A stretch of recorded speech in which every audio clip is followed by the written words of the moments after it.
الحمد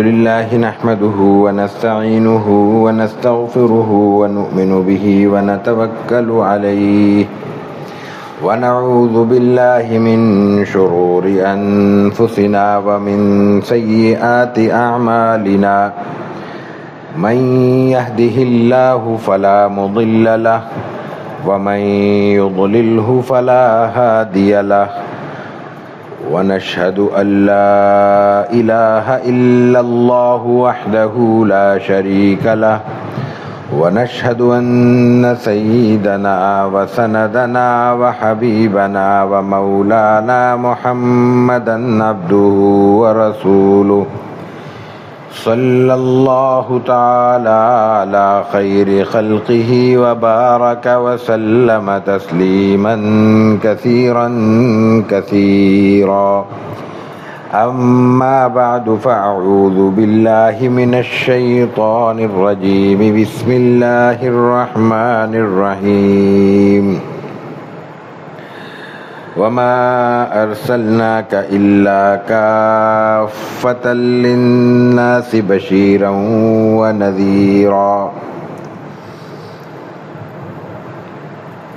قال أبو عيسى محمد بن عيسى الترمذي حدثنا سعيد بن عبد الرحمن المخزومي وغير واحد قالوا حدثنا سفيان عن الزهري عن محمد بن جبير بن مطعم عن أبيه رضي الله تعالى عنه وعنهم قال قال رسول الله صلى الله عليه وسلم إن لي أسماء أخبرنا محمد وأخبرنا أحمد وأخبرنا الماحي الذي يمحو الله بالكفر وأخبرنا الحاشر الذي يحشر الناس على قدمي وأخبرنا العاقب الذي ليس بعده نبي صدق الله العظيم وصدق رسوله النبي الكريم ونحن على ذلك لمن الشاهدين والشاكرين والحمد لله رب العالمين۔ ہماری یہ مسلسل ماہانہ اعتبار سے تو 89ویں نشست ہے، شمائل کی یہ 23ویں نشست ہے، اور آج امام ترمذی اپنی کتاب الشمائل میں آج جو ہم ان کی کتاب الشمائل سے باب پڑھ رہے ہیں وہ ہے باب ما جاء فی اسماء رسول اللہ۔ آپ علیہ الصلوۃ والتسلیم کے اسماء کے بارے میں، ناموں کے بارے میں۔ روایتیں تو اس میں دو ہیں، دو روایتیں اور ہیں جو میں آگے عرض کرتا ہوں، اس باب سے متعلق نہیں ہیں۔ رسول اللہ صلی اللہ علیہ وسلم کے نام کیا ہیں؟ آپ علیہ الصلوۃ والتسلیم کے بہت سے اسماء ہیں اور اس پہ باقاعدہ کتابیں لکھی گئی ہیں۔ ان ناموں کو جنہوں نے شمار کیا ہے انہوں نے پھر ہزاروں میں نام تحریر فرمائے ہیں۔ ان میں کچھ نام مستند بھی ہیں، اس معنی میں کہ ان کا کوئی نہ کوئی اشارہ قرآن کریم میں یا احادیث نبویہ میں ملتا ہے، کچھ ایک احتراماً یا آپ کی شخصیت کے کسی ایک پہلو کی طرف اشارہ کرتے ہیں، لیکن وہ حدیث میں کہیں ذکر نہیں ہے۔ کسی شاعر نے، کسی اور بزرگ نے، کسی شخصیت نے آپ کا ذکر کرتے ہوئے کوئی آپ کا تعارف کرا دیا ہے تو وہ تعارف بعد میں اسم کی درجہ اختیار کر گیا۔ لیکن یاد رکھنے کی بات یہ کہ یہ اسماء صفاتی ہیں، یا آپ کی کسی صفت کی طرف، آپ کے کسی عمل کی طرف، آپ کی کسی خوبی کی طرف، آپ کی کسی خصوصیت کی طرف اشارہ کرتے ہیں۔ ان میں کچھ نام احادیث میں آئے ہیں، تو جو احادیث میں نام ذکر ہوئے ہیں ان میں سے دو روایتوں میں کچھ نام بیان ہوئے ہیں، کچھ تکرار ہے، کچھ الگ بیان ہوئے ہیں۔ یاد رکھنے کی بات یہ ہے کہ آپ علیہ الصلوۃ والتسلیم کے نام زیادہ کیوں ہیں؟ اصول یہ ہے، اور عربی کلام کو اگر پیش نظر رکھا جائے، یعنی کلام عرب کو، شاعری کو، ادب کو، نثر کو، نظم کو، تو اس کی تائید ہوتی ہے کہ ان کے ہاں بھی اور دنیا بھر میں جس چیز کا زیادہ بڑا تعارف ہوتا ہے اسی قدر اس کے نام زیادہ ہوتے ہیں۔ ایک بات، جس کو محلے میں دو افراد جانتے ہیں اس کو دو ناموں سے نہیں جانیں گے، ایک ہی نام ہوگا، ایک ہی عرفیت ہوگی۔ لیکن اس کے جاننے والے سینکڑوں ہیں، تو کوئی عرفیت رکھے گا، کوئی اپنے رشتے سے پہچانے گا، کوئی نام سے پہچانے گا، کوئی لقب سے پہچانے گا، کوئی کام سے پہچانے گا، ایسے نام ہوتے ہیں۔ پھر جس شخصیت کے کام میں وسعت ہو اور تنوع ہو، ایک شخص ہے وہ ایک ہی وقت میں مختلف ذمہ داریاں ادا کر رہے ہیں، ذمہ داریوں پر فائز ہیں، ان کے کام کرنے کا دائرہ بہت وسیع ہے، ان کے نام بھی زیادہ ہوں گے۔ پھر جس چیز سے لوگوں کا زیادہ واسطہ پڑتا ہے اس کے نام بھی زیادہ ہوتے ہیں۔ کلام عرب کی میں نے مثال دی، کلام عرب میں سب سے زیادہ جن چیزوں کے نام ملتے ہیں ان میں گھوڑے ہیں، ان کی زندگی تھی، تلواریں ہیں، ان کی زندگی تھی، شراب ہے، ان کی زندگی تھی، پینا، کھانا، شکار، مار دھاڑ، یہی ان کی پوری لائف ہوتی تھی۔ تو اس زندگی سے وابستہ ایک ایک چیز کے حوالے سے ان کے ہاں ناموں کی پوری ایک قطار ہے، تفصیلی فہرست ہے۔ یہ باتیں اگر ذہن میں ہوں تو اندازہ کیا جا سکتا ہے کہ جناب رسول اللہ صلی اللہ علیہ وسلم کے اسماء گرامی زیادہ کیوں ہیں، اور اس کی تھوڑی سی وضاحت ان ناموں کی تشریح سے بھی ہو جاتی ہے۔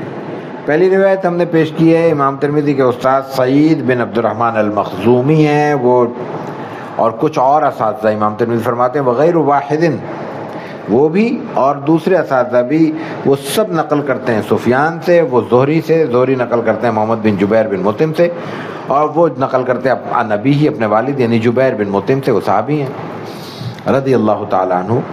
جبیر بن مطعم کہتے ہیں کہ رسول اللہ صلی اللہ علیہ وسلم نے خود فرمایا، قال رسول اللہ صلی اللہ علیہ وسلم، آپ نے فرمایا، آپ نے اپنے نام خود بیان کیے اس روایت میں، آپ فرمایا ان لی اسماء، میرے بہت سے نام ہیں، اور آگے عجیب بات فرمائی کہ اخبرنا، وہ نام جو ہیں وہ مجھے بتائے گئے ہیں، مجھے میرا ایک نام یہ بتایا، اب ظاہر ہے کس نے بتایا؟ اللہ کے رسول کو کون بتا رہا ہے؟ اللہ تعالیٰ بتا رہا ہے۔ ایک نام ہے میرا محمد صلی اللہ علیہ وسلم، اس پر پہلے بات ہو چکی ہے۔ محمد کے دو معنی ہیں، دونوں برابر کے معنی ہیں، یہ ایسا صیغہ ہے اس پہ دونوں معنی کا اطلاق ہوتا ہے۔ ایک ہے سب سے زیادہ تعریف کرنے والی شخصیت، محمد ہو احمد ہو، ان کا مادہ عربی اعتبار سے ان کا روٹ ایک ہی ہے، حمد، حمد اللہ کی تعریف کو کہتے ہیں اور جنرل تعریف کو بھی کہتے ہیں۔ تو محمد کے ایک معنی ہوئے سب سے زیادہ تعریف کرنے والی شخصیت، اور دوسرے معنی اس کے بالکل برعکس ہوئے کہ سب سے ایسی شخصیت جس کی سب سے زیادہ تعریف کی جائے۔ اب دونوں تقاضے سامنے رکھ لیجئے، اگر ہم یہ معنی لیتے ہیں کہ سب سے زیادہ تعریف کرنے والی شخصیت، تو دوسروں کو چھوڑ دیجئے، ایک مسلمان کی حیثیت سے کیا یہ تصور میں بھی آ سکتا ہے کہ اللہ تعالیٰ کی جو تعریف اللہ کے رسول صلی اللہ علیہ وسلم نے فرمائی ہے، ہم میں سے کوئی وہ کر سکتا ہے؟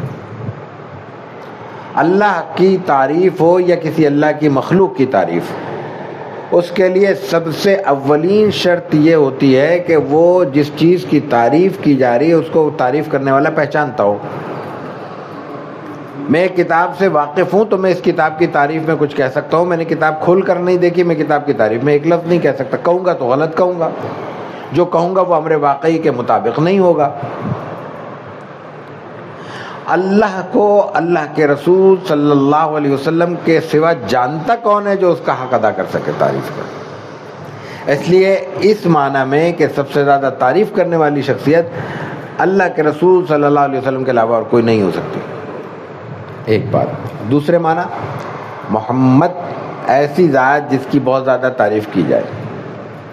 یاد رکھنے کی بات یہ ہے کہ اس اعتبار سے بھی دنیا میں صرف ایک نام ہے، صرف ایک نام، کسی مذہب اور مسلک کی تقسیم نہیں ہے، مسلمان غیر مسلم کی تقسیم نہیں ہے، یہ لاجیکل بات ہے، کوئی بھی اندازہ کر لے، دیکھ لے۔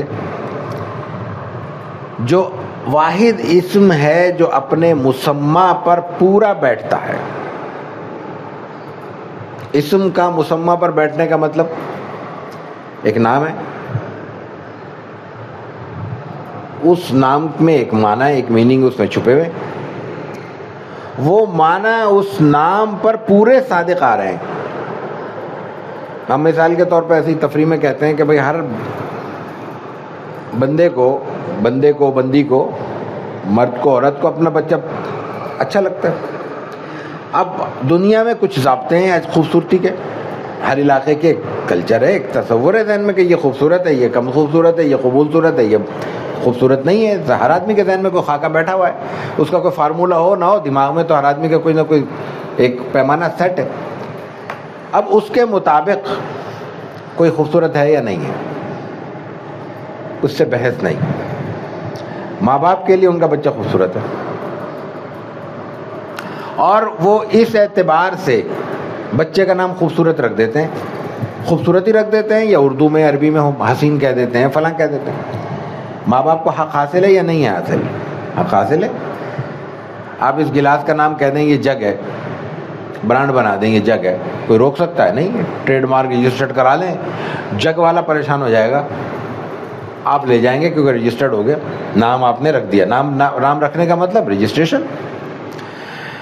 لیکن کسی کے کہہ دینے سے کیا دوسروں کے پیمانے بدل جائیں گے؟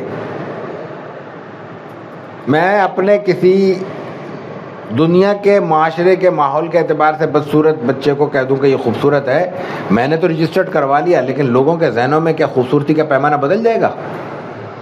تو میں نے نام تو رکھ دیا، رجسٹرڈ بھی ہو گیا، لوگوں کی زبانوں پہ بھی آ گیا، لوگ اسی نام سے پکاریں گے، لیکن نام اسم اپنے مسمى پر صادق نہیں آ رہا. خوبصورت کہا جا رہا ہے، خوبصورت ہے نہیں. آسان لفظوں میں ٹھیک ہے، خوبصورت کہا جا رہا ہے، خوبصورت ہے نہیں. مضبوط کہا جا رہا ہے، مضبوط ہے نہیں. طاقتور کہا جا رہا ہے، طاقتور ہے نہیں. بہادر کہا جا رہا ہے، بہادر ہے نہیں. لیکن دنیا میں صرف ایک نام ہے رسول اللہ صلی اللہ علیہ وسلم. دنیا میں سارے نام ہو سکتے ہیں، کوئی بھی، صرف محمد کی بات نہیں ہو رہی، صرف تعریف کی بات نہیں ہو رہی. بہادر ہے تو وہ پوری طرح بہادر نہیں ہے جس کو شجاع کہہ رہے ہیں. جس کو سخی کہہ رہے ہیں وہ پوری طرح سخی نہیں ہے، کہیں اس کی سخاوت رک جاتی ہے. اگر کوئی سخی ہے تو وہ بھی رسول اللہ صلی اللہ علیہ وسلم سے کم ہے، کوئی بہادر ہے تو وہ بھی رسول اللہ صلی اللہ علیہ وسلم سے کم ہے. لیکن تعریف کے اعتبار سے تو دنیا میں کوئی شخص ایسا پیدا ہی نہیں ہوا آپ علیہ الصلوۃ والتسلیم کے بعد آج تک جس کی اتنی تعریف کی گئی ہو جتنی حضور کی گئی ہے، جس کی کا اتنا نام لیا گیا ہو جتنا حضور کا لیا گیا ہے. آپ کا نام ہر اذان میں اور ہر نماز میں شرط ہے. اللہم صلی علی محمد وعلی آل محمد تو کہنا ہے نا نماز میں، ہر ایک نے کہنا ہے، حتیٰ کہ شیعہ سنی دونوں نے کہنا ہے. مسلمان جو بھی ہے وہ یہ کہے گا. کتنی نمازیں ہو رہی ہیں دن میں؟ اچھا پڑھنے والے کتنے اس کو چھوڑ دیں. نازم آباد 4 نمبر میں کتنے ہی ہزار لوگ رہتے ہوں، لیکن کتنے ہی نماز پڑھنے والے نہ ہوں، چھوڑ دیں اس کو، نماز تو ہو رہی ہے. مسجد میں یہ 4 افراد صحیح بیٹھ کے فجر میں، عشاء میں، ظہر مغرب میں نماز پڑھ رہے ہیں، نہیں پڑھ رہے ہیں تو نماز ہو رہی ہے. نماز ہو رہی ہے تو محمد رسول کہا جا رہا ہے. نماز سے پہلے اذان ہو رہی ہے. اذان دینے والا ایک ہے، اذان کے جواب دینے والے بھی سینکڑوں تو ہوں گے، ہزاروں نہ ہوں. ہم جیسے نالائق کی کر جائیں، جواب نہ دیں، جواب دینے والے پھر بھی ہوں گے. وہ کیا جواب دے رہے ہیں؟ محمد جو ہے نا، اشہد ان محمد رسول اللہ کے جواب میں اشہد ان محمد رسول اللہ نہیں کہیں گے. کیا کہیں گے؟ یہی کہیں گے. کتنے ہو گئے اذانیں؟ کتنے علاقے ہو گئے؟ کتنے محلے ہو گئے؟ کتنے ملک ہو گئے؟ کتنی مسجدیں ہو گئیں؟ کتنی آوازیں ہو گئیں؟ کوئی اور شخص بتا دیں، کوئی اور ایک بتا دے کوئی. پھر دنیا بھر میں لٹریچر کی بات کر لیتے ہیں. جس قدر رسول اللہ صلی اللہ علیہ وسلم پر لکھا گیا ہے، اس سے پہلے آپ دیکھ لیں، یعنی اکثریت کے اعتبار سے، دنیا میں مذہبی اعتبار سے عیسائی زیادہ ہیں. یہ تو تعداد کی بات ہے نا، اعداد و شمار کے لحاظ سے سب سے زیادہ 3 بڑے مذاہب میں عیسائی ہیں، پھر مسلمان ہیں، پھر یہودی ہیں. یہ ترتیب ہے نا. یہودیوں کو چھوڑ دیں، کم ہے. عیسائی تو زیادہ ہے نا. رجسٹرڈ عیسائی رجسٹرڈ مسلمانوں سے زیادہ ہے. حضرت عیسیٰ پہ کتابیں ڈھونڈ لیں کتنی ہیں، اور رسول اللہ صلی اللہ علیہ وسلم پہ ڈھونڈ لیں کتنی ہیں. میں نے پہلے بھی کسی نشست میں شاید سیرت کے حوالے سے گفتگو کرتے ہوئے عرض کیا تھا کہ حال کی چند برسوں میں جو عربی میں کام ہوا ہے، جو کتابیں شائع شدہ یا مخطوطات کی صورت میں یا کانفرنسوں میں پیپرز کی صورت میں موجود ہیں، کانفرنسز کے پیپر، یونیورسٹیز کے تھیسز،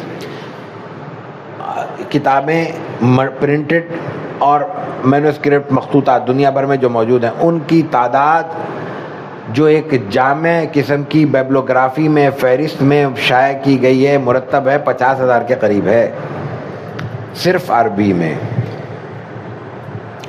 ہم نے یہاں سے 2 جلدوں میں اردو کی کتابیات سیرت مرتب کی ہے، جامع اردو کتابیات سیرت کے نام سے ابھی شائع ہوئی ہے. صرف اردو کی زندگی عربی کے مقابلے میں کیا ہے، 1800 میں تو شروع ہوئی ہے، 250 سال بھی نہیں ہوئے. ان 250-250 برس کی جو کتابیں ہمیں ملیں ان میں تھیسس شامل نہیں ہیں، کانفرنسوں کے پیپر شامل نہیں ہیں، یونیورسٹیز کے آرٹیکل وغیرہ شامل نہیں ہیں، اور اس کے ساتھ ساتھ مخطوطات بھی شامل نہیں ہیں. صرف مطبوع کتابوں کی تعداد 10,000 سے اوپر ہے. تو محمد اس معنی میں بھی آپ علیہ الصلوۃ والتسلیم کا وہ اسم گرامی ہے جو مکمل طور پر اپنے مسمى پر صادق آ رہا ہے. واحد اسم ہے جو مسمى پر صادق آ رہا ہے. یہ آپ کا اسم گرامی تھا محمد. دوسرا نام احمد تعریف کرنے والا. یہ بات پہلے آ چکی ہے، اس میں کوئی نئی بات نہیں ہے. البتہ قرآن کریم کے بارے میں یہ بیان کیا گیا ہے، قرآن کریم کے حوالے سے یہ بیان کرنا ضروری ہے کہ 28ویں پارے میں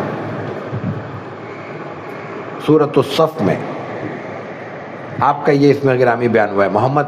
اس کے علاوہ 4 مقام پہ بیان ہوا ہے، اور اس کے بیان کے مطابق جو کتب سماوی ہیں، آسمانی کتابیں، ان میں آپ کا اسم گرامی احمد ہے. تو یہ آپ کے نام کی ایک اور توجیہ یا وضاحت ہے. دوسرا آپ نے فرمایا، تیسرا نام آپ نے فرمایا واخبرنا الماہی، مجھے بتایا کہ میرا نام ماہی ہے. ماہی کی آپ نے وضاحت خود کر دی، کوئی تشریح کی ضرورت نہیں. الذی یمحو اللہ بی الکفر، ماہی وہ ہے جس کے ذریعے اللہ، ماہی کہتے ہیں مٹانے والا، اللہ تعالیٰ میرے ذریعے کفر کو مٹائے گا. ظاہر ہے کہ جب آپ تشریف لائے عالم انسانیت میں کفر کا دورہ تھا اور کوئی آسمانی ہدایت زمین پر موجود نہیں رہی تھی، تو آپ نے بڑی مقدار میں لوگوں سے وہ کفر کو ہٹایا اور صاف کیا، اور زمین کو کفر اور شرک سے پاک کیا. اور آپ کا یہ عمل قیامت تک جاری رہے گا. جو بھی ہدایت پائے گا وہ آپ کے دامن رسالت سے وابستہ ہو کر ہی پائے گا. تو وہ آپ ہی کے سلسلہ ہے، تسلسل ہے آپ کی نبوت کا اور رسالت کا. وَأَخْبَرَنَا الْحَاشِرُ، اور آپ کا ایک اسم گرامی حاشر ہے، حاشر اٹھانے والا.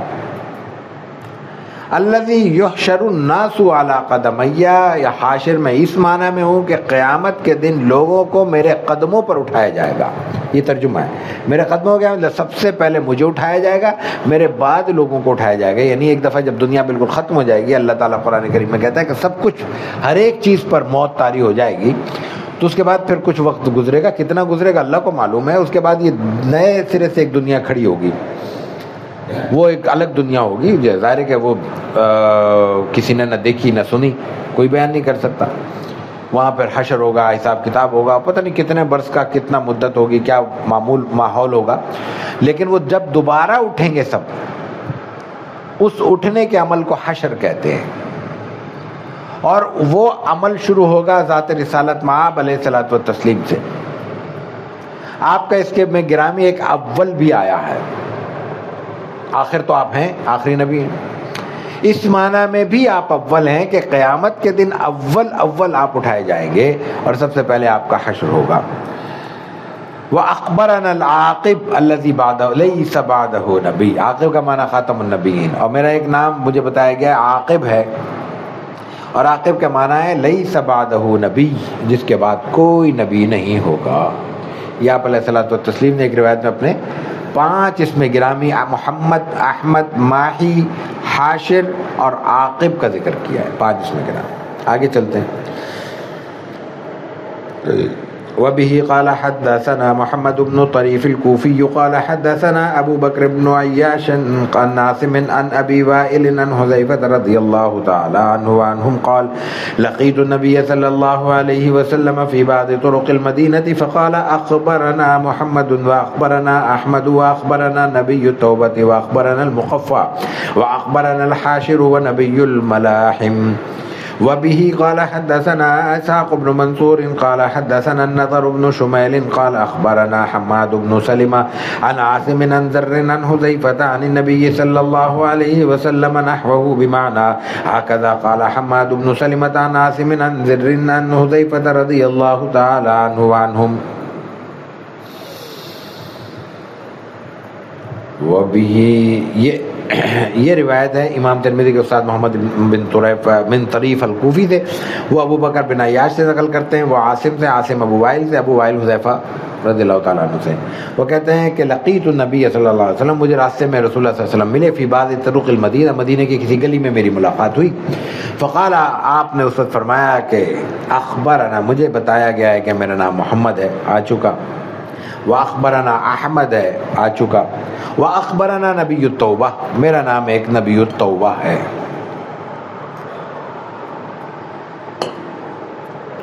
نبی التوبہ کا مطلب کیا ہے؟ نبی التوبہ کا مطلب ہے آپ علیہ الصلوۃ والتسلیم توبہ قبول بھی کرتے ہیں، توبہ پسند بھی کرتے ہیں، اور لوگوں کے لیے توبہ کے راستے وسیع کرتے ہیں. ایک بات،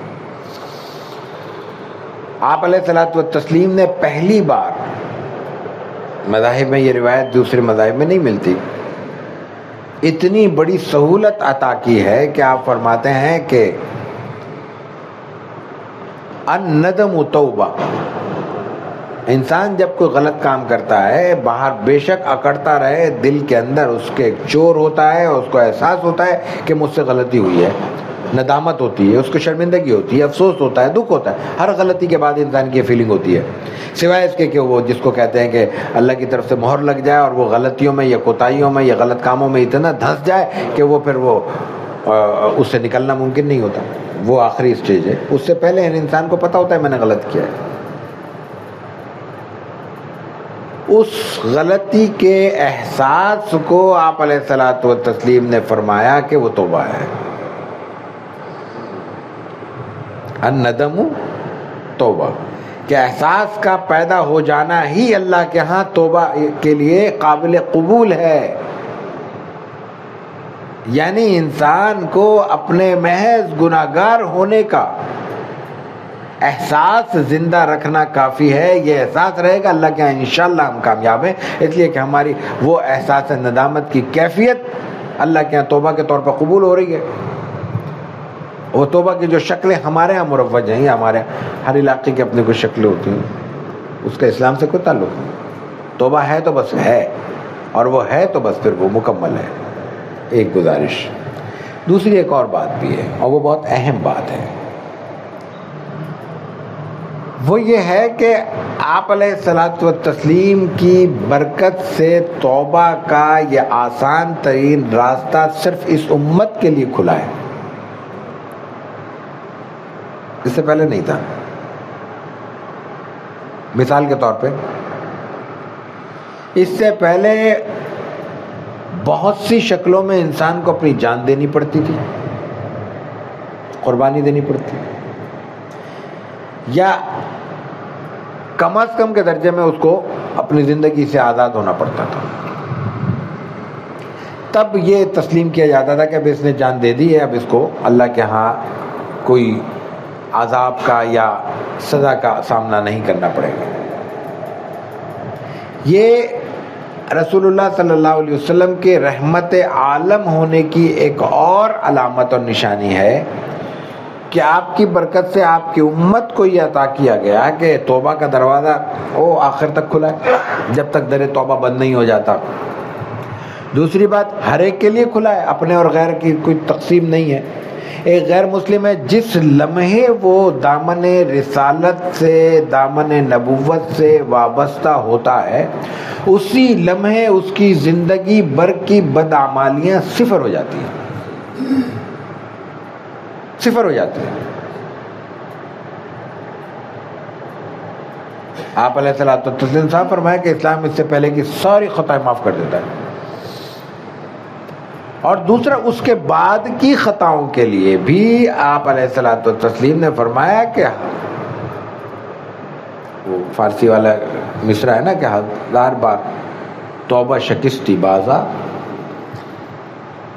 جس قدر غلطی، کوتاہی، گناہ کا صدور ہوتا ہے انسان سے، ہوتا ہے، لیکن اس کے بعد ندامت اور یہ احساس کہ اب مجھے یہ غلطی اس راستے سے نہیں گزرنا، یہ غلطی نہیں دہرانی، یہ کافی ہے۔ 1000 بار بھی انسان سے یہ کوتاہی ہو رہی ہے تو یہ یقین رکھنا چاہیے، کیونکہ رسول اللہ صلی اللہ علیہ وسلم نے فرمایا ہے کہ وہ اللہ کے یہاں قابل قبول ہے، اس کو دھتکارا نہیں جائے گا، بلکہ اس کو اللہ کی رحمت، اللہ رحمت کی نظر سے دیکھیں گے۔ یہ ہے آپ کے نبی التوبہ ہونے کا مفہوم۔ وَأَخْبَرَنَا المقفی، آپ کا ایک اسم گرامی مقفی ہے۔ اس کا معنی کیا ہے؟ اس کے 2 مفہوم ہیں، ایک تو آخر میں آنے والا اور ایک تمام انبیاء کی پیروی کرنے والا۔ آخر میں آنے والے خاتم النبیین، عاقب، جیسے ابھی پچھلی حدیث میں آیا، اور دوسرا معنی کہ نبیوں کی پیروی کرنے والا، یعنی اسلام رسول اکرم صلی اللہ علیہ وسلم کی ذات سے شروع ہونے والی کوئی نئی چیز نہیں ہے۔ حضرت آدم علی نبینا علیہ الصلوۃ والتسلیم سے تمام انبیاء کے ذریعے رسول اکرم تک پہنچنے والے دین کا ایک تسلسل ہے، اور دین کے جتنے بنیادی شعائر ہیں، علامتیں ہیں، یہ تمام کی تمام شروع سے چلی آ رہی ہیں، ان میں کوئی جزوی تبدیلی ہے۔ کچھ لوگوں کی طرف سے آنے والی تبدیلیوں کو صاف کیا گیا ہے، ماحول اور مزاج کی وجہ سے کچھ چیزیں تبدیل بھی کی گئی ہیں۔ نماز کے اوقات کا معاملہ ہے، نماز کے طریقہ کار کا معاملہ ہے، روزے کے اوقات کے معاملہ ہو سکتا ہے، زکوٰۃ کی مقداروں کا معاملہ ہو سکتا ہے، یہ چیزیں تبدیل ہوئی ہیں۔ اور جو فائنل، یعنی یوں کہہ لیں کہ دین تو شروع سے موجود تھا، اس کا فائنل ایڈیشن رسول اللہ صلی اللہ علیہ وسلم سے عطا ہوا ہے، اس لیے کہ اب سب چیزیں اسٹیبلش ہو گئی تھیں، ایک مقام پہ آ کے رک گئی تھیں، اور اب تبدیلی کا امکان ختم ہو گیا تھا، تو خاتم النبی صلی اللہ علیہ وسلم کو بھیج دیا گیا ہے۔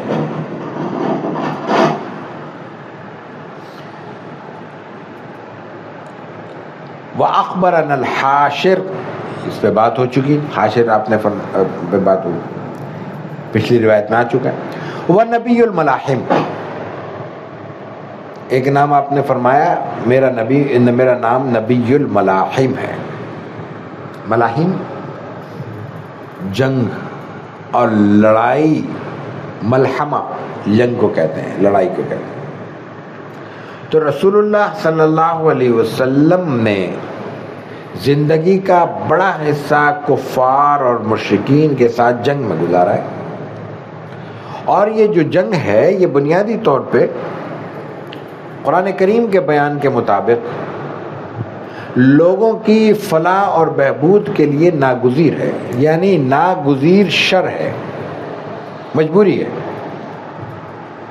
وَلَوْلَا دَفْعِ اللَّهِ النَّاسَ بَعْضُهُمْ بِبَعْضٍ، اللہ تعالیٰ لوگوں سے اگر بعضهم ببعض، آپس میں ایک دوسرے کو آمنے سامنے کر کے ان کو دور نہ کرتا، لَهُدِّمَتْ صَوَامِعُ وَبِيَعُ وَصَلَوَاتُ وَمَسَاجِدُ يُذْكَرُ فِيهَا اسْمُ اللَّهِ كَثِيرًا، کہ نہ اس وقت کنیسہ بچتے، نہ گرجا گھر بچتے، نہ مندر بچتے، نہ مسجدیں بچتی، کیونکہ سب باہم دست و گریباں رہتے، اور مسلمانوں کو حکم ہوتا تھا کہ تلوار نہیں نکالنی۔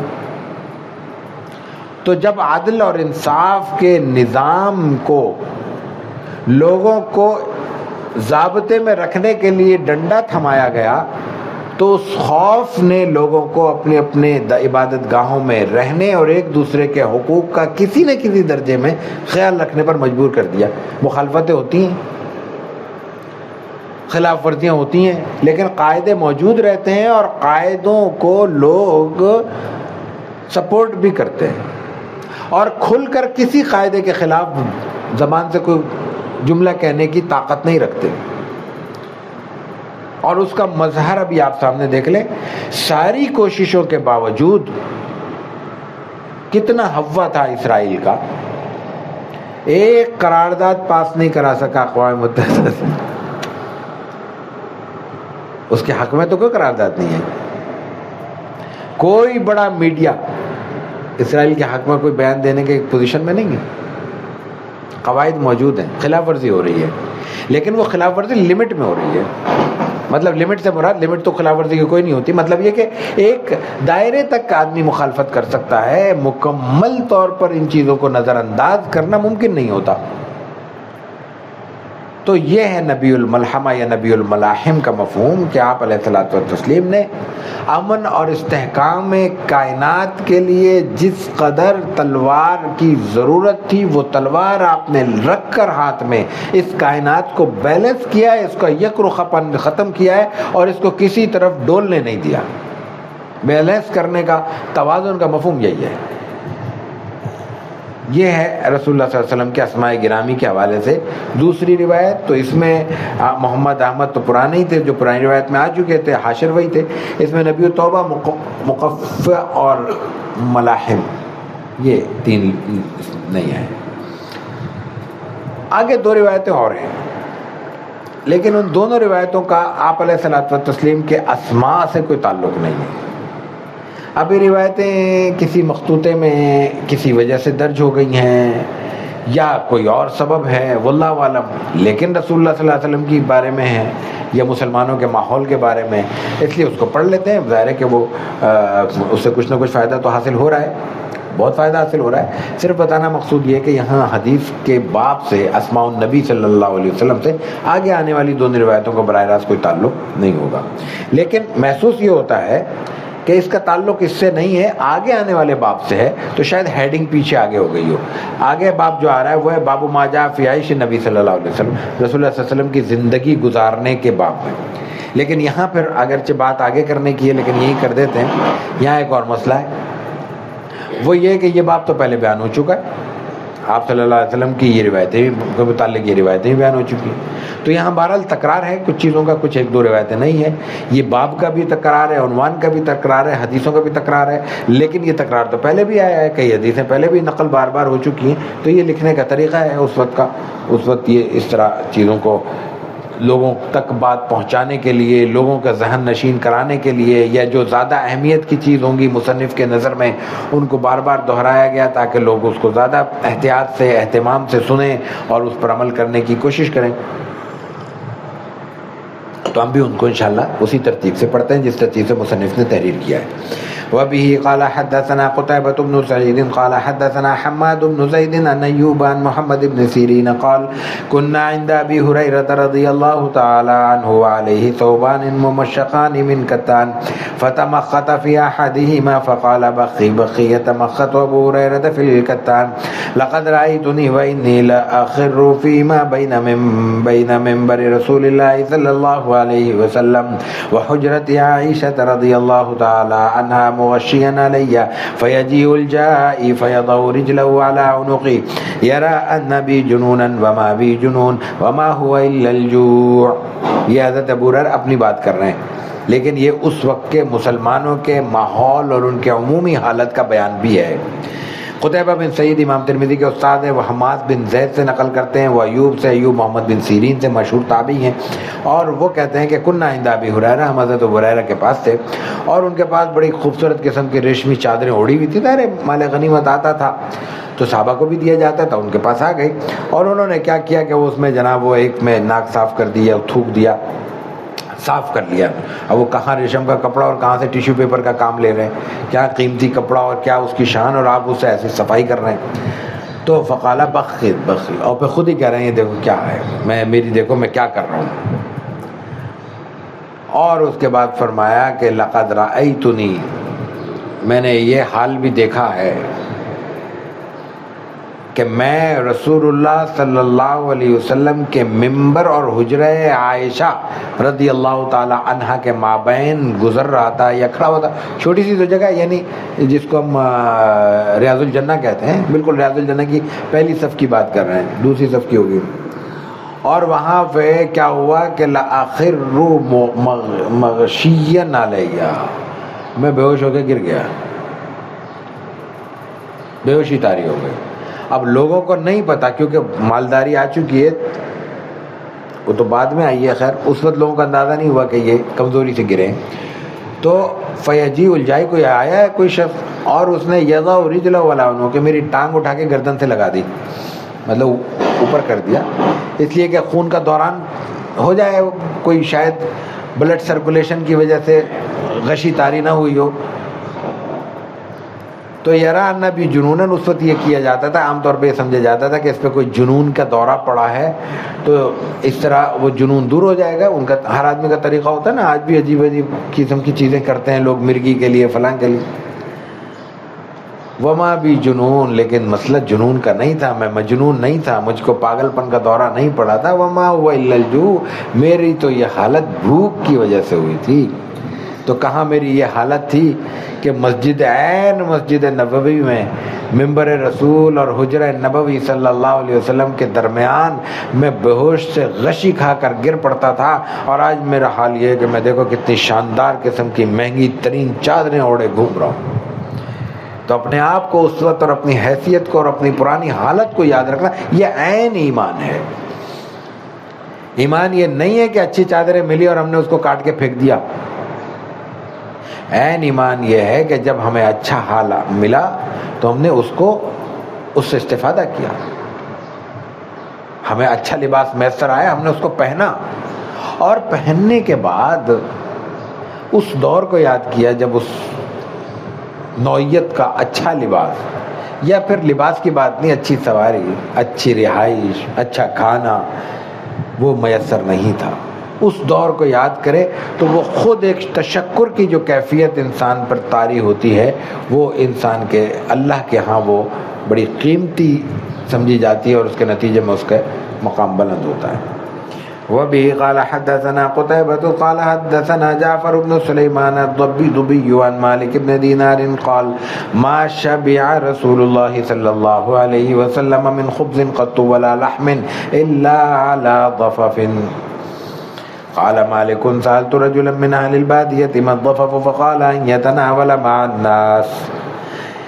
یہ روایت امام ترمذی امام قتیبہ سے کرتے ہیں، وہ جعفر بن سلیمان الضبی سے، وہ مالک بن دینار سے. وہ کہتے ہیں کہ ما شبع، یہ مالک بن دینار کا قول ہے کہ ما شبع رسول اللہ صلی اللہ علیہ وسلم، رسول اکرم صلی اللہ علیہ وسلم نے کبھی بھی روٹی سے پیٹ بھر کر کھانا نہیں کھایا، ولا لحم، نہ گوشت سے پیٹ بھر کر کھانا کھایا ہے، الا علی ضفف، سوائے ضفف کے. تو مالک کہتے ہیں، مالک بن دینار جو راوی ہیں، کہ میں نے جب یہ بات سنی تو میں نے رجلا من اہل البادیہ، کسی دیہاتی شخص یعنی اہل زبان سے پوچھا کہ ضفف کیا ہوتے ہیں. فقال ان یتناول مع الناس، آپ جب لوگوں میں مجمع میں بیٹھے ہیں تب تو ایسا ہوا ہے کہ آپ نے پیٹ بھر کے روٹی بھی کھا لی، سالن بھی کھا لیا، گوشت بھی کھا لیا، اس کے علاوہ آپ چھوڑ دیتے تھے. اس کی دو وجوہات ہیں، بلکہ تین سمجھ لیں. ایک تو آپ علیہ الصلوۃ والتسلیم خاص طور سے اہتمام کرتے تھے کہ لوگوں کو کھلائیں، خود فاقہ کر لیں. دوسری بات، آپ کا خاص اہتمام یہ ہوتا تھا کہ پیٹ بھر کے نہ کھائیں، چھوڑ دیتے تھے. کھانا موجود ہے تو چھوڑ دیتے تھے. محض اس روایت سے یہ سمجھنا درست نہیں ہوگا کہ آپ کے پاس کھانا نہیں تھا. نہیں، کھانا ہوتا، چھوڑ دیا، گنجائش رکھتے تھے. آپ نے تلقین بھی یہی کی ہے. اور تیسری بات یہ ہے کہ اس میں مہمان اور میزبان دونوں کی مثال ہے. یعنی جب آپ کسی کے پاس مہمان ہو کر گئے تب اس کی دل دہی کے لیے زیادہ کھایا ہے، کیونکہ میزبان کو خوشی اسی وقت ہوگی جب مہمان کھاتا رہے گا عمومی طور پہ. اور جب کوئی مہمان آپ کے پاس آیا ہے تو مہمان کو کھلانے کے لیے آپ مسلسل کھاتے رہیں، کیونکہ اگر میزبان ہاتھ روک لے گا تو مہمان ہاتھ روکنا پڑے گا. وہ تکلفاً ہی وہ شاید روک دے، پیٹ نہ بھرا ہو، تو اس لیے مہمان کو زیادہ دیر تک بیٹھنا چاہیے، میزبان کو، تاکہ مہمان کھا لے. تو اس کے علاوہ آپ علیہ الصلوۃ والتسلیم نے کھانا پیٹ بھر کے نہیں کھایا. اب یہ دونوں باتیں، روایتیں جو ہے نا، بہرحال اسماء النبی میں شامل نہیں ہیں، یہاں ذکر ہوئی ہیں، لیکن باب آگے آ رہا ہے، باب ما جاء فی عیش النبی صلی اللہ علیہ وسلم. تو اس کا مفہوم یہ ہوا کہ اس کا تعلق ان بابوں سے تھا.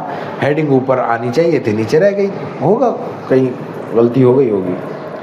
تو آگے والا باب جو ہے باب ما جاء فی عیش النبی ہے. باب ما جاء في عيش النبي صلى الله عليه وسلم وبه قال حدثنا قتيبة بن سعيد قال حدثنا أبو الأحوص عن سماك بن حرب قال سمعت النعمان بن بشير يقول ولستم في طعام وشراب ما شئتم لقد رأيت نبيكم صلى الله عليه وسلم وما يجد من الدقل ما يملأ بطنه. یہ روایت پہلے آ چکی ہے. یہاں پہ روایت نمبر ہمارے پاس ایک 370 ہے, 153 پہ یہ پہلے آ چکی ہے, ریپیٹ ہو رہی ہے یہاں پہ. تو یہ روایت آ چکی ہے, اس پہ تفصیل سے بات کرنے کی ضرورت نہیں ہے. یہ باب ہے حضور صلی اللہ علیہ وسلم کی زندگی گزارنے کے عمل کے بارے میں. امام ترمذی کے استاد قتیبہ ہیں, وہ ابو الاحوص سے نقل کرتے ہیں, وہ سماک بن حرب سے, وہ کہتے ہیں کہ میں نے نعمان بن بشیر رضی اللہ تعالیٰ عنہ کو یہ فرماتے ہوئے سنا. وہ صحابہ کو, تابعین کو, جو آگے مجمع بیٹھا ہوا تھا, اس کو کہہ رہے تھے کہ الستم فی طعام و شراب ما شئتم, کیا تم اپنی پسند کے کھانے پینے نہیں کھا پی رہے ہو؟ جیسے ہم کہا جاتا ہے تم اپنی مرضی چلا رہے ہو, مرضی کر رہے ہو. کیا تم اپنی مرضی اور پسند کے کھانے پینے نہیں کھا پی رہے ہو؟ یعنی کھا پی رہے ہو, اپنی مرضی سے کھاتے ہو, اپنی مرضی سے پیتے ہو, جو پینا چاہتے ہو پی لیتے ہو, جو کھانا چاہتے ہو کھا لیتے ہو. لیکن حالت کیا ہے تمہارے نبی کو, یہ تاکید پیدا کرنے کے لیے کہ تم اتنی عیاشی کر رہے ہو, تمہارے نبی کا یہ حال تھا, یہ بتانے کے لیے کہہ رہے ہیں. نبی تو ان کے بھی ہیں. لقد رأیت نبیکم, میں نے تمہارے نبی صلی اللہ علیہ وسلم کو دیکھا ہے. وما یجد من الدقل ما یملأ بطنہ, کبھی آپ نے ردی کھجور سے بھی پیٹ بھر کے کھانا نہیں کھایا. دقل کہتے ہیں ردی کھجور. ردی کھجور کو ہاتھ وہی لگائے گا جس کے پاس کھانے کو کچھ میسر نہیں ہوگا. ہم جیسے پیٹ بھروں کو جب اچھی کھجور میسر ہوگی, ہم تو ان میں بھی چھانٹ رہے ہوں گے. اس کی قدر تو اس سے پوچھے نا جو 2 دن سے 3 دن سے فاقے میں ہو, جو رکھ دو کھا لے گا. تو آپ علیہ الصلوۃ والتسلیم نے زندگی بھر ردی کھجور سے بھی پیٹ نہیں بھرا. اس کا مفہوم وہی ہے کہ آپ خود گنجائش رکھتے تھے, ایک بات. دوسرا جو ہوتا تھا وہ دوسروں کو دے دیتے تھے, 2 باتیں. تیسرا ایک بہت بڑا وقت ایسا بھی گزرا جب کھانے کو کچھ میسر نہیں تھا, وہ وقت بھی گزرا. تو آپ علیہ الصلوۃ والتسلیم نے ہر وقت میں, ہر دور میں کھانے اور پینے کے معاملات سے لے کر زندگی گزارنے کی ساری ضرورتوں میں ہر طرح کے حالات کا مقابلہ کیا اور ہر طرح کے حالات کا سامنا کیا, اور ہر طرح کے حالات میں خوشی سے گزارا. کسی بھی نوعیت کا کھانا ہمیں اگر پسند نہ ہو تو ہمارے لیے آپشن موجود ہے, ہم نہ کھائیں.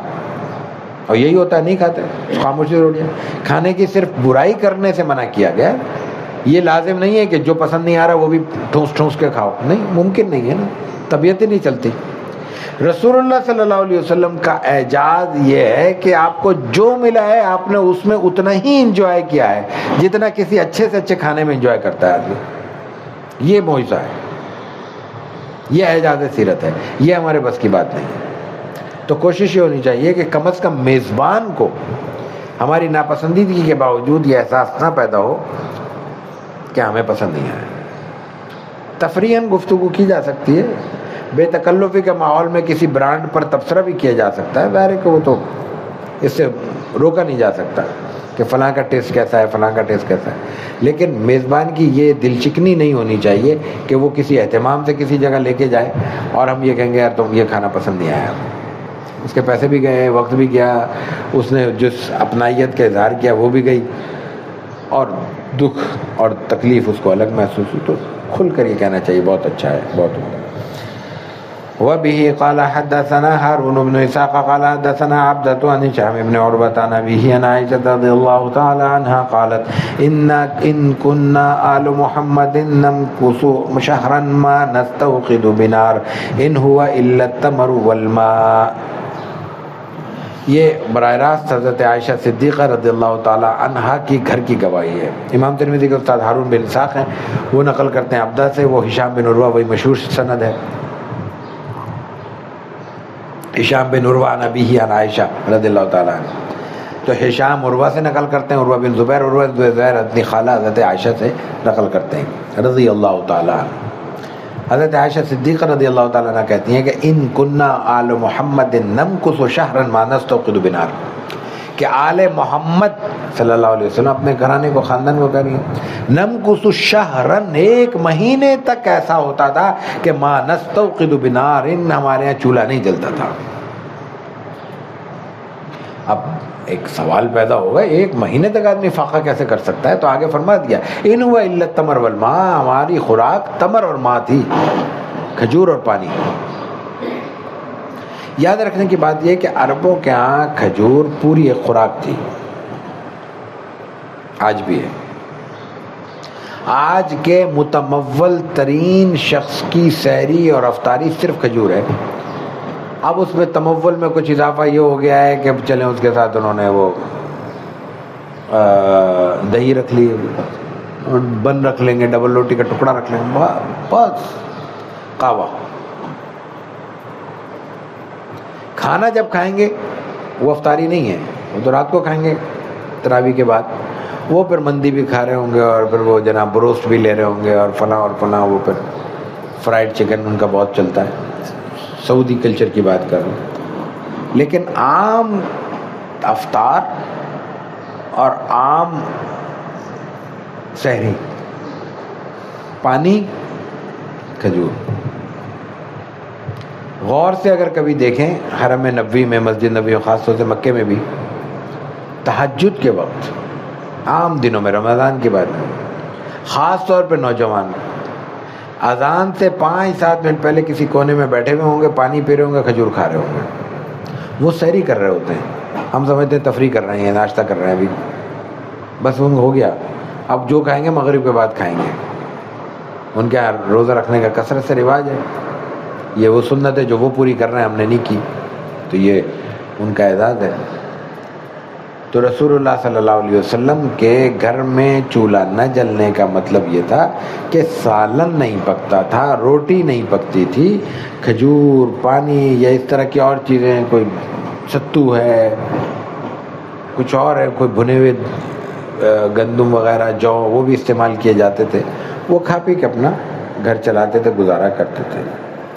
وبه قال حدثنا عبد الله بن ابي زياد قال حدثنا سيار قال حدثنا سهل بن اسلم عن يزيد بن ابي منصور عن انس عن ابي طلحه قال شكونا الى رسول الله صلى الله عليه وسلم الجوع ورفعنا عن بطوننا عن حجر فرفع رسول الله صلى الله عليه وسلم عن بطنه عن حجرين۔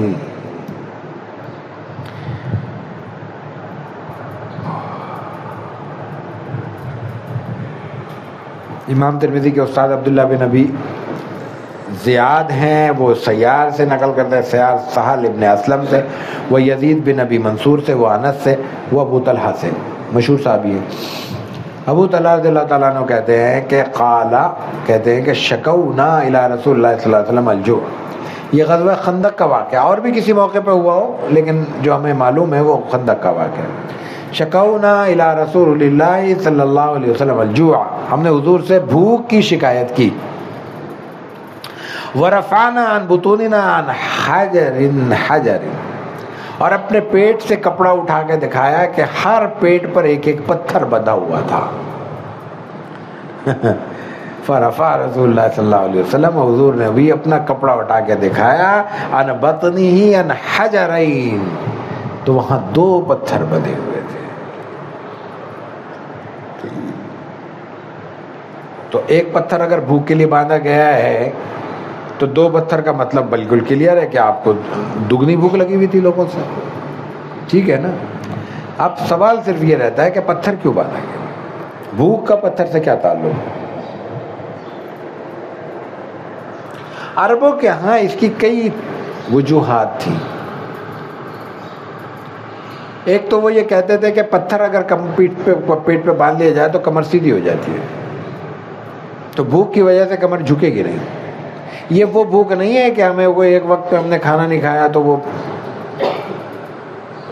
خامخواہ کا ہمارا احساس ہوتا ہے ہم نے کچھ نہیں کھایا، 4 گھنٹے گزر جائے تو کہتے ہیں بھوک لگ رہی ہے، وہ والی بھوک نہیں تھی یہ 5-5 روز کے فاقے کی بھوک تھی، اور وہ فاقے خندق کے خطرناک انتہائی سخت موسم میں مزدوری اور مشقت کے 5 دن تھے، 6 دن تھے، 8 دن تھے، کھدائی کر رہے ہیں، پہرا دے رہے ہیں، دشمن کے مقابلے میں چوکنے کھڑے ہوئے ہیں، کھانے پینے، دھونے جاگنے، آرام، نہانے دھونے، کپڑے لتے، کسی چیز کا ہوش نہیں ہے۔ ایک وقت تو ایسا آیا ہے بیک وقت 4 نمازیں قضا ہوئی ہیں رسول اللہ صلی اللہ علیہ وسلم کی، 4 نمازوں میں وقت اتنا لگا، 2 رکعت پڑھنے میں 2 منٹ چاہیے ہوتے فرض پڑھنے کے، حضور کو 2 منٹ نہیں ملے، حضور کو، آپ کے ساتھ تو 2000 صحابی کھڑے ہوئے ہیں نا، کیا عالم ہوگا کہ 2,500 3,000 صحابہ کی موجودگی میں آپ 2 منٹ نہیں نکال سکے نماز پڑھنے کے، کیا حالات ہو گئے؟ اس موسم میں بھوک کتنی ہوگی، وہ بھوک بیان ہو رہی ہے۔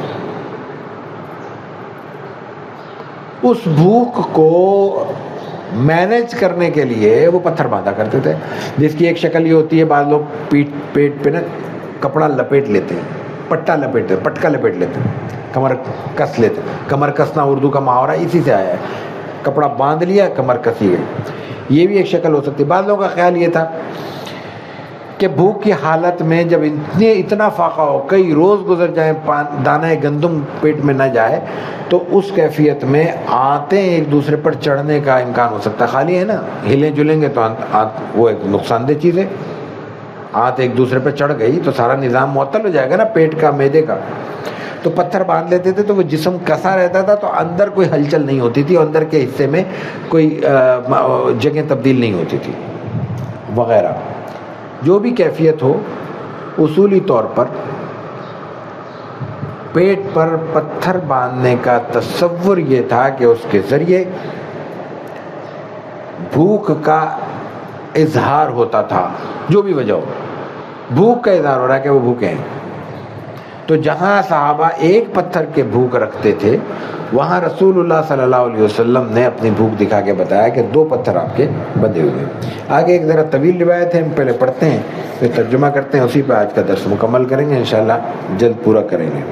وبه قال حدثنا محمد بن اسماعیل قال حدثنا آدم بن ابي اياس قال حدثنا شيبان ابو معاوية قال حدثنا عبد الملك بن عمير عن ابي سلمة بن عبد الرحمن عن ابي هريرة رضي الله تعالى عنه قال خرج النبي صلى الله عليه وسلم في ساعة لا يخرج فيها ولا يلقاه فيها احد فاتاه ابو بكر فقال ما جاء بك يا ابا بكر قال خرجت القى رسول الله صلى الله عليه وسلم النظر في وجهه والتسليم عليه فلم يلبس ان جاء عمر فقال ما جاء بك يا عمر فقال الجوع يا رسول الله قال واخبرنا قد وجدت بعد ذلك فانطلقوا الى منزل ابي الهيثم بن تيهان الانصاري وكان رجلا كثير النخيل والشجر والشاء ولم يكن له خدم فلم يجدوه فقالوا لامراته اين صاحبك فقالت انطلق يستعذب لنا الماء فلم يلبثوا ان جاء ابو الهيثم بقربة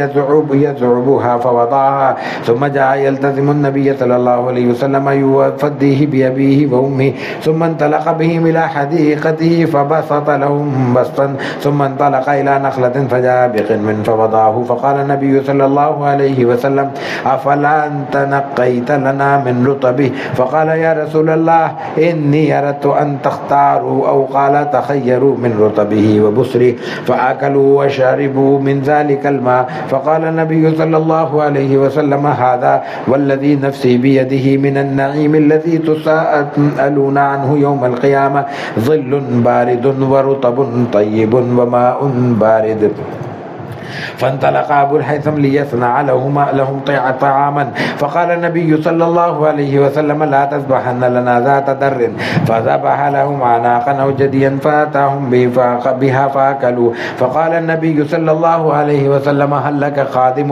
قال لا قال فإذا أتانا سبي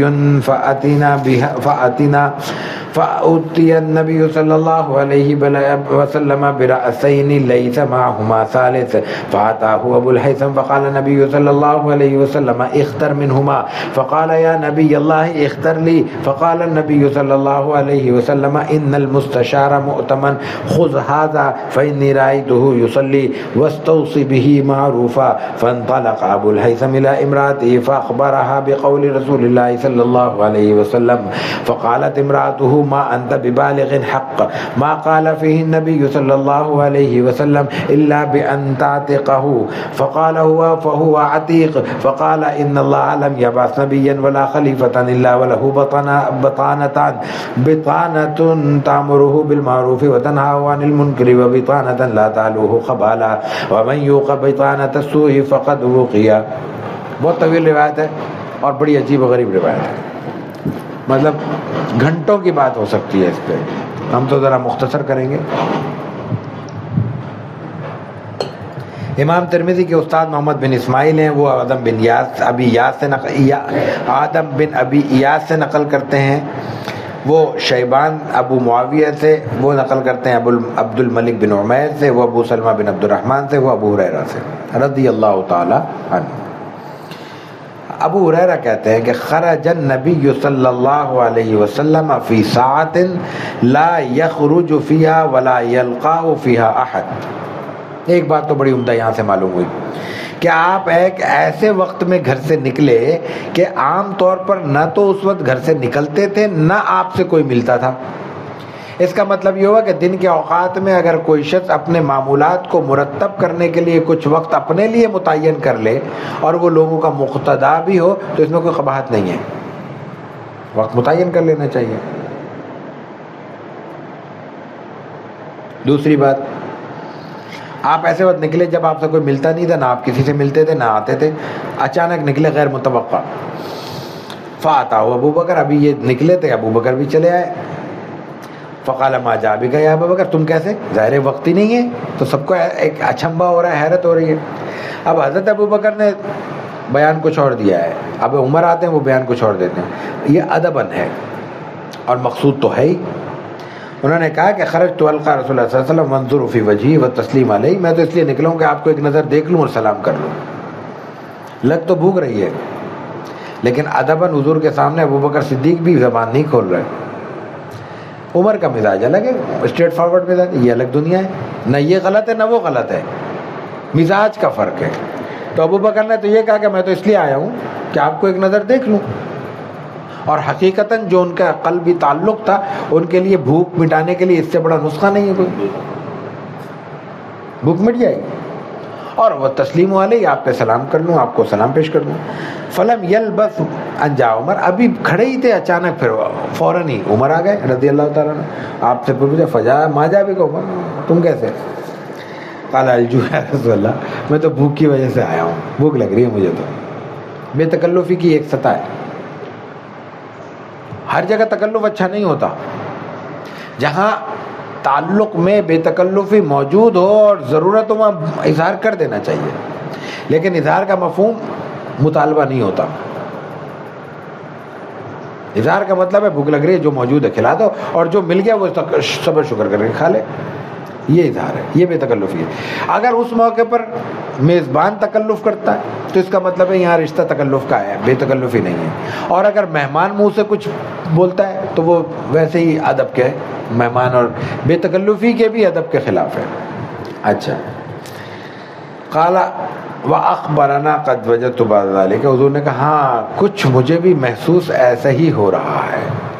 بھوک کی وجہ سے، بھوک کی شدت اتنی تھی کہ آرام نہیں کر پا رہے تھے. تینوں گھر سے نکل آئے کہ دیکھیں نکلیں کچھ تو کریں، بیٹھے ہوئے ہیں.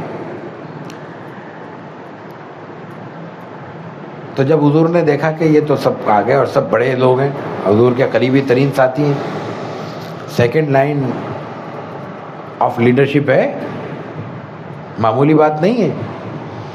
تو حضور کو خیال آیا، آپ کے ذہن میں تھی شخصیات، ہوتا ہے آدمی کو ضرورت ہو تو خیال ہوتا ہے فلاں سے میں مانگ لوں گا اور فلاں مجھے دیکھ کے خوش ہوگا. ہوتا ہے، ایسے رشتے ہیں، تعلق ہیں لوگوں کے کہ آدمی کسی کو جا کے کہے چائے پلاؤ تو اسی پہ خوش ہو جاتے ہیں. تو رسول اللہ صلی اللہ علیہ وسلم چل پڑے اپنے ایک انصاری صحابی کی طرف جو متمول تھے، ان کے سہولت بھی تھی، ایک بڑے ذمہ دار تھے، باغدار تھے. تو ابو الحیثم بن تیہان الانصاری کی طرف چل پڑے آپ. اور کیا تھے؟ وکانا رجلا کثیر النخیل، بڑے نخلستان ان کے اپنے تھے، باغ تھے. والشجر، بڑے درخت تھے، کھجوریں اپنی تھی. والشاة، جانور بکرے وکرے اپنی تھی. ولم یکن لہو، لیکن اس کے باوجود سادہ اتنے تھے کہ ولم یکن لہو خدم، کوئی خادم نہیں تھا. چونکہ گھر میں کوئی کام کرنے والا خادم موجود نہیں تھا، تو جب آپ گھر میں پہنچے تو وہ گھر پہ نہیں تھے. فلم یجدوا، فقالوا لامراتی، ان کی اہلیہ سے پوچھا، این صاحبک، آپ کے شوہر میاں کہاں ہیں؟ فقال انطلق یستعذب لنا الماء، ہمیں اچھا عمدہ پانی پلانے کے لیے ہو گئے. پانی ہر جگہ میسر نہیں تھا، کنویں تھے، کنویں میں بھی پھر پینے کے الگ تھے استعمال کے، میٹھا پانی الگ ہوتا تھا. حضور کے لیے بھی اہتمام سے جب پانی لایا جاتا تھا ٹھنڈا پانی تو الگ سے اہتمام کیا جاتا تھا. تو فلم یلبس، تھوڑا سا رکے تھے کہ وہیں ٹھہرے، تو اتنے میں آ گئے.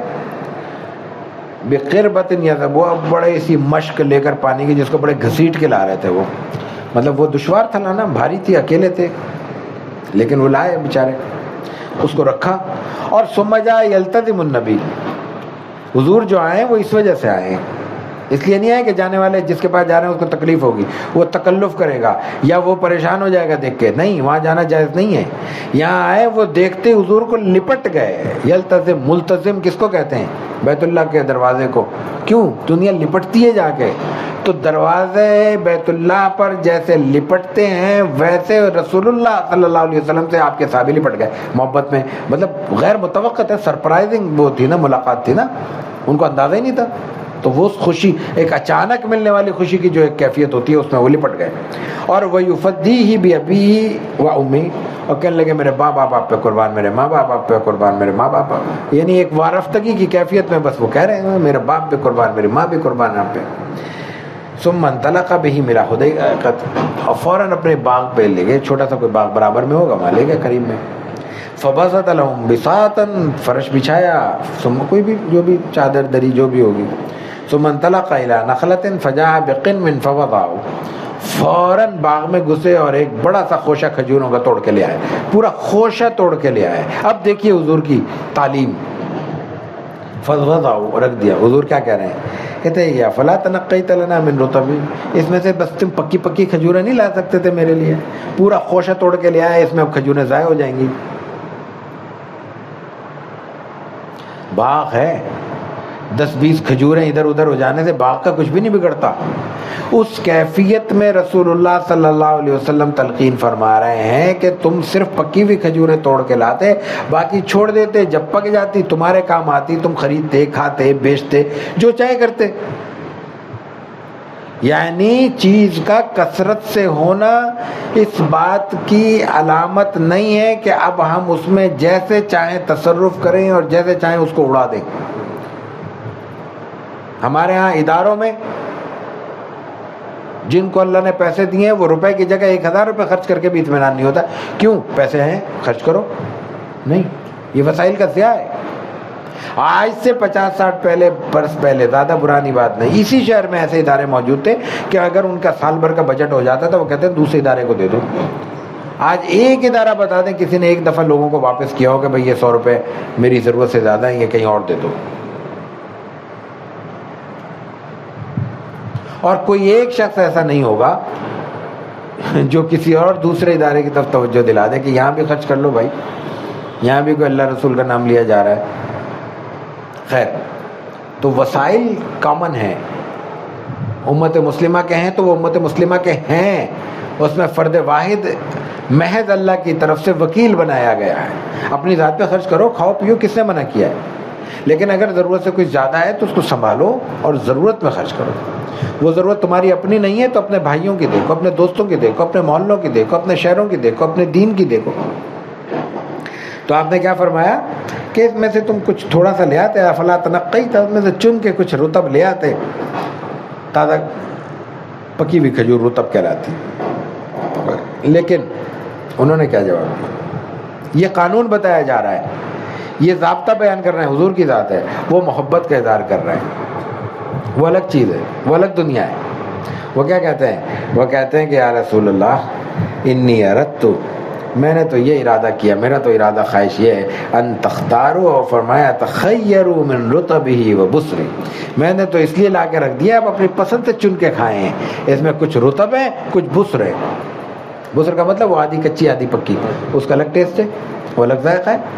تو حضور تو کہہ رہے ہیں ان کو ہی پکنے دو، وہ کہہ رہے ہیں نہیں اس کا ذائقہ الگ ہے، آپ چن چن کے کھائیں اس میں سے، میرا دل خوش ہوگا۔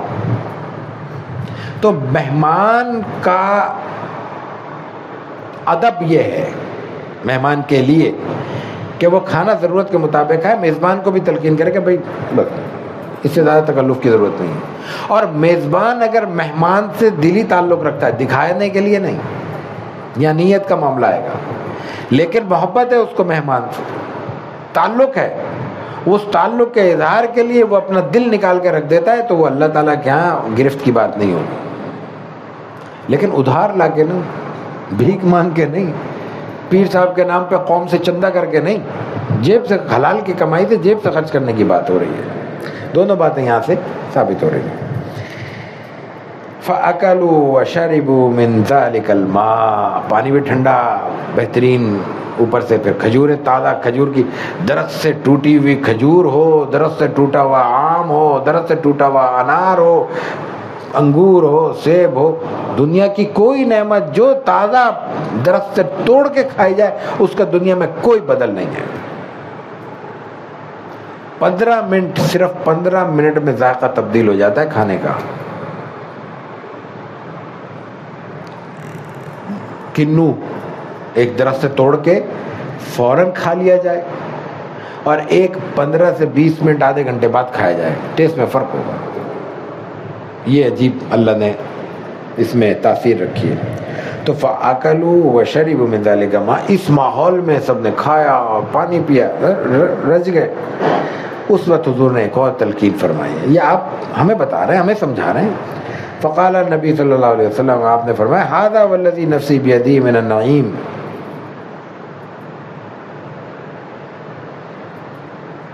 یہ وہ ہے اس کی ذات کی قسم جس کے قبضہ قدرت میں میری جان ہے، یہ وہ نعیم ہے تسألون بھی،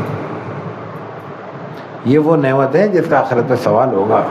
کہاں کتنے وقت کا فاقہ، اس وقت کے بعد کھجور اور پانی، اس وقت آپ کو آخرت کا سوال یاد آیا ہے اور آپ نے کہا یہ نعمتیں یاد ہوگی۔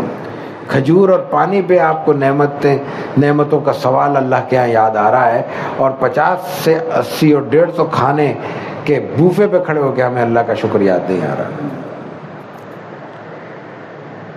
یوم القیامہ، آخرت کے دن، اس پہ یہ وہ نعمتیں جن پہ سوال ہوگا۔ وہ کیا نعمتیں؟ ظل بارد، ٹھنڈا سایہ، درختوں کا گھنا اور ٹھنڈا سایہ۔ شدید گرمی کے عالم میں اے سی بھلا دیتا ہے، اس وقت تو اے سی تھے ہی نہیں۔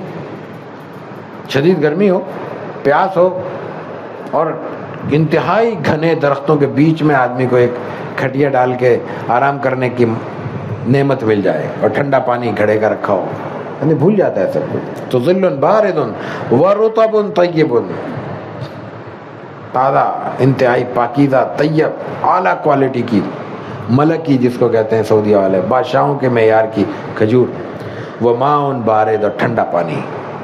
یہ وہ نعمتیں ہیں جن پر اللہ کے ہاں سوال ہوگا۔ اس ٹھنڈے پانی پہ بھی سوال ہوگا کہ میں نے نعمت دی تھی۔ سوال کب ہوگا؟ یاد رکھنے کی بات ہے، جب وہ ٹھنڈا پانی پی کے اللہ کو بھول جائے گا آدمی۔ سوال کب ہوگا؟ جب ٹھنڈے سائے میں بیٹھ کے اللہ کو بھلا دے گا اور اپنے کلف لگے ہوئے کپڑوں میں اکڑنے لگے گا۔ سوال کب ہوگا؟ جب دنیا کی نعمتیں کھا کے وہ بڑی لمبی لمبی ڈکاریں لے کے کہے گا نا میں نے کمال کر دیا۔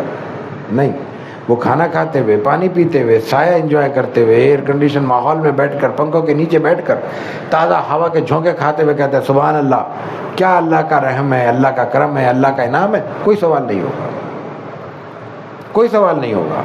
اللہ نے ہمارے لیے تو پیدا کیا ہے، یہ سایہ اللہ کے لیے، اللہ کی مخلوق کے لیے، یہ پانی اللہ کے لیے، اللہ کی مخلوق کے لیے، یہ کھانے اللہ کے لیے، اللہ کی مخلوق کے لیے۔ ہاں، مخلوق کھائے شکر گزار بن کر، مخلوق کھائے اللہ کی نعمتوں کو یاد رکھ کر، اللہ کی رحمتوں کو یاد رکھ کر، تو وہی نعمت ہے۔ تو نعمتوں سے استفادہ کریں، کھل کے کریں اور کھل کر اپنے رب کا شکر ادا کریں، یہ مقصود ہے یہاں پہ. فانطلق ابو الہیثم، ابھی دعوت پوری نہیں ہوئی ہے، یہ تو اسٹارٹر ہے، آغاز ہوا ہے. اب چلے ہیں ابو ہیثم، لیصنع لہم طعاما، اب کھانا تیار کرنا ہے. حضور گھر آئیں، آج بھی کیا ہوتا ہے یہی ہوگا نا، بکرا لاؤ، بکرا ہی لایا جا رہا ہے، یہ پرانی روایت ہے. فقال نبی صلی اللہ علیہ وسلم، حضور نے دیکھ لیا کہ یہ اب کچھ کریں گے تو آپ پھر تلقین کر رہے ہیں، پھر سبق دے رہے ہیں.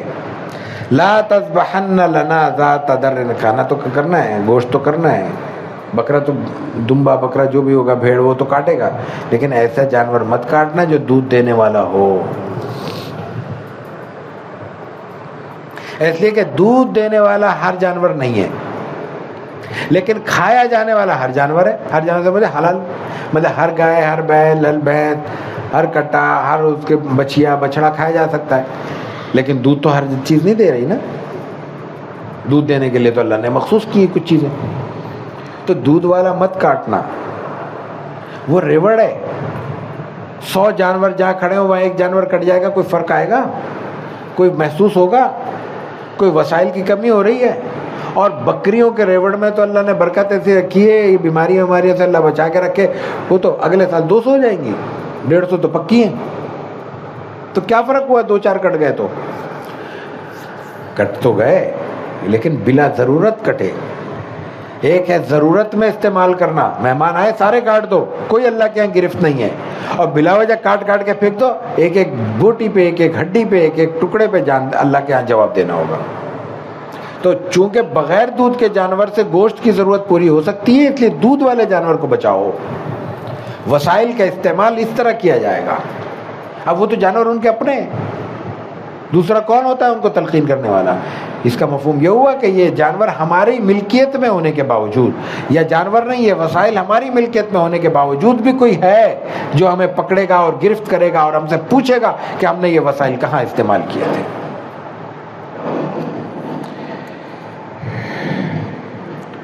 اس کے بعد انہوں نے ایک جانور ذبح کیا، فاتاہم بیا. اب تو وقت لگا ہوگا نا، تو اس سے زیادہ وقت تو ہائی وے پہ ہم لگا دیتے ہیں. جائیں گے، گوشت پسند کریں گے، پھر وہ کٹوائیں گے، پھر صفائی کروائیں گے، دھلائی کرائیں گے، پھر کڑھائی میں ڈلے گا، پھر بنے گا. 1.5 گھنٹہ تو کہیں نہیں گیا، تو اتنا وقت ان کو بھی لگا ہوگا.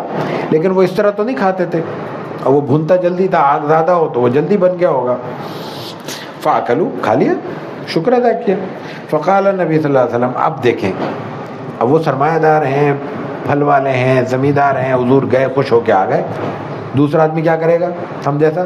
پھر سوچیں گے اب پھر کب جائیں. اس کا احساس نہیں کریں گے، وہ بھی کوئی ضرورت میں ہے. ہم یہ کہیں گے وہ پیسے والا ہے. بھائی ہوتا رہے پیسے والا ہے، اس زندگی میں پیسے والا ہو، امیر ہو، غریب ہو، ہر ایک کے ساتھ اللہ نے ضرورتیں لگائی ہیں، کوئی شخص ضرورتوں سے ماورا نہیں ہے. تو خیال کرو، احساس کرو، پوچھو، کوئی خدمت کر سکتے ہو تو کر گزرو. ہر وقت مخدوم بن کے بیٹھنا یہ حضور کی سنت تو نہیں ہے، یہ رسول اللہ صلی اللہ علیہ وسلم کی سنت، طریقہ سیرت تو نہیں ہے. تو آپ نے فرمایا تمہارے پاس کوئی نظر نہیں آ رہا، کوئی خادم آدم نہیں ہے؟ ظاہر ہے کہ ہوتا تو نظر آتا، وہ اس سے زیادہ اور کون سا موقع ہوتا اس کو متحرک کرنے کا. قال لا، کہا اچھا چلو کوئی خادم وادم آئے نا، قیدی ویدی آئے تو مجھے یاد دلانا. اسے غلامی چلتی تھی تو یاد دلانا. تو پھر کچھ وقت گزرا، حضور کے پاس خادم 2 قیدی کہیں سے آ گئے، وہ بھی آ گئے، یاد تھا، آ گئے. صرف 2 تھے. تو رسول اللہ صلی اللہ علیہ وسلم، اب دیکھیں رسول اللہ صلی اللہ علیہ وسلم، اب آپ بادشاہ ہیں، حکمران ہیں نا. لفظ بادشاہ سمجھانے کے لیے کہا جا سکتا ہے، حضور کی شان سے تو بہت چھوٹا لفظ ہے. تو ابو الہیثم آئے تو آپ نے فرمایا کہ اختر منہما، جو چاہو لے جاؤ. یہ ہے اس کا احسان کا بدلہ. آپ کو اختیار ہے نا، آپ نے اختیار بندے کو دے دیا، اپنے نبی کی حیثیت اختیار ہے آپ کو. فقالا، لیکن وہ صحابی ہیں، وہ مؤدب ہیں، ضابطے جانتے ہیں. انہوں نے کہا یا نبی اللہ اختر لی، آپ ہی میرے لیے پسند کر لیں، چن لیں. تو آپ نے پھر سبق دیا.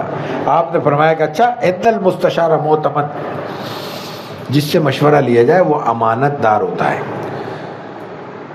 یعنی وہ اس معاملے میں امین ہوتا ہے، اس کو ایمانداری سے مشورہ دینا چاہیے، دھوکہ نہیں دینا چاہیے. جو دیانت دارانہ مشورہ اس کے حق میں بہتر ہو کر لو. تو فرمایا خذ ھذا، تم نے مجھ سے مشورہ مانگا ہے، مشورہ دینے والا امین ہوتا ہے، یہ لے جاؤ، یہ اچھا ہے. کیوں اچھا ہے؟ فَإِنِّي رَأَيْتُهُ يُصَلِّي، میں نے دیکھا تھا نماز پڑھ رہا تھا، یہ تو دیندار ہے.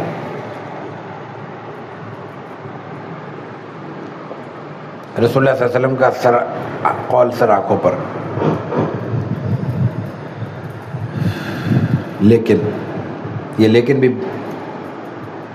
گستاخی ہے حضور کے قول کے بعد لیکن کہنا، لیکن سمجھانے کے لیے، مسئلے کو واضح کرنے کے لیے. آج کی زندگی میں بھی ہم کوشش کرتے ہیں کہ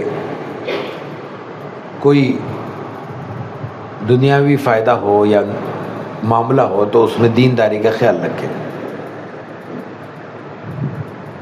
اور دینداری کے ہمارے ضابطے یہی ہیں کہ دیکھ لیا ٹوپی ہے، داڑھی ہے، نمازی ہے. لیکن یاد رکھنا چاہیے آج کی زندگی میں کسی پروفیشنل کے بارے میں فیصلہ کرتے ہوئے اس کے پروفیشنلزم کو ترجیح دینی چاہیے، باقی چیزوں کو ثانوی حیثیت دینی چاہیے. اس لیے کہ بہرحال سب کے بارے میں اچھا گمان رکھنا چاہیے، چاہے وہ ظاہر میں نظر آئے نہ آئے کہ وہ مسلمان تو ہے تو دیندار ہوگا. یہ دینداری 3-4 چیزوں میں جو ہم نے منحصر کر دی ہے یہ غلط ہے. اور رسول اللہ صلی اللہ علیہ وسلم کا یہاں مقصد بھی یہ نہیں تھا. آپ نے حلیہ دیکھ کے بیان کیا ہوتا نا تو یہ مفہوم ہوتا. ہم آپ کے مفہوم کے خدا نخواستہ مقابل کوئی بات نہیں کہہ رہے. آپ نے ان کی دینداری دیکھی تو دینداری دیکھنے کے پیمانے الگ ہیں. اس وقت کسی مسلمان کے لیے ممکن نہیں تھا کہ وہ نماز نہ پڑھتا ہو.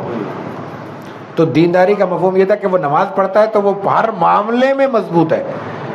جیسے کسی مسلمان کے لیے یہ ممکن نہیں تھا کہ وہ نماز نہ پڑھتا ہو، ایسے کسی نمازی کے لیے ممکن نہیں تھا کہ وہ دھوکہ دیتا ہو،